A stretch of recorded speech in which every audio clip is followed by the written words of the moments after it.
ESL Materials, the Bilingual Secret Weapon, written by Khatzumoto, posted in February of 2013. Narrator's note, sorry for the large break since the last video. We welcomed our third child into the world, so I've had a crazy house here the last few months. But things have settled down and I'm back on the Japanese and AJATT grind. As of now, it's looking like there will be 634 videos in this series, meaning we still have 234 videos left to make after this one. I still want to get this series done this year, so bear with me. Thanks for all the nice comments also. I was just looking on my YouTube studio and there are a lot that I need to respond to, so that makes me feel warm and fuzzy on the inside. And I'm very glad that this series has so many beautiful fans already. Anyway, thanks again for listening, and I'm hoping to get on a roll with these again soon. End note. In my personal experience, by far the best bilingual material for someone approaching an L2 is L1 learning materials for L2 speakers. Footnote 1. The one exception is any and every product I make. Har har har. End footnote. So in your case, that'll be ESL, English as a second language, materials for Japanese and Chinese speakers. Why? Well, because, Grasshopper, there's always way too much L2 material. ESL books for Japanese people contain more Japanese explanation and commentary than English. You realize that most grammar explanations are ex post facto realizations of a pattern that is best acquired unconsciously, and can only be realized by someone who has already acquired them unconsciously. You realize that they are unnecessary and almost always succeed in producing fear and confusion rather than comprehension. The English gives you a massive context cue. You always know what's being talked about. You learn how to discuss the L2 in the L2, how to explain words and ideas and grammar and stuff, with words. The reason this is valuable is because once you can explain words well, you can basically explain anything.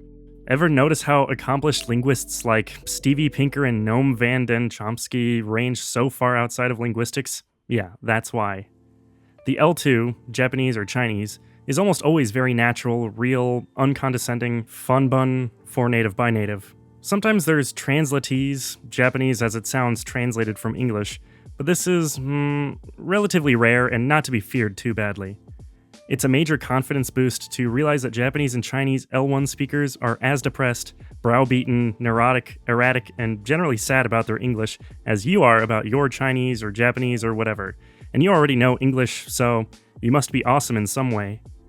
It rehumanizes all people and languages, as you realize it's not that Chinese or Japanese is hard, neither is. It's just that the method is hard. There are no hard languages, only hard methods. There are no hard stakes, but blunt knives. Think of how ridiculous English spelling is, yet you're not about to change it and nor should we. All we need changing is how it's taught. Similarly, kanji doesn't need simplifying, or character reduction, or any of that stupidity. The steak doesn't need changing, only the knife.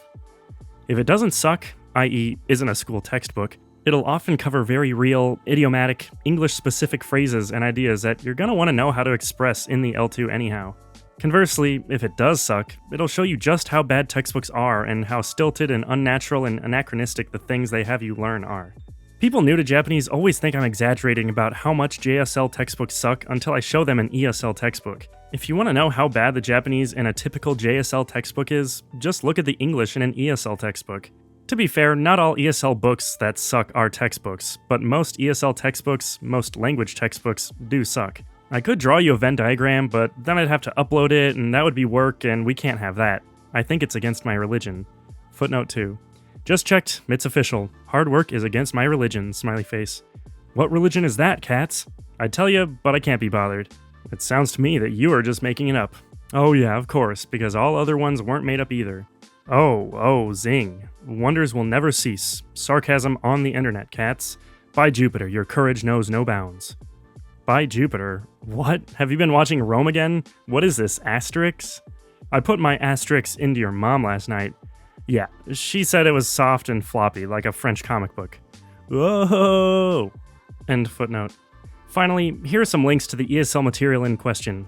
For Japanese, there are cool English quotes translated into Japanese, CNN English Express, Eigo Journal, and for Chinese, there's cool, very natural and useful, ESL example sentence page for Chinese speakers, and for English, there's Anti-Moon, perhaps the ultimate example of this.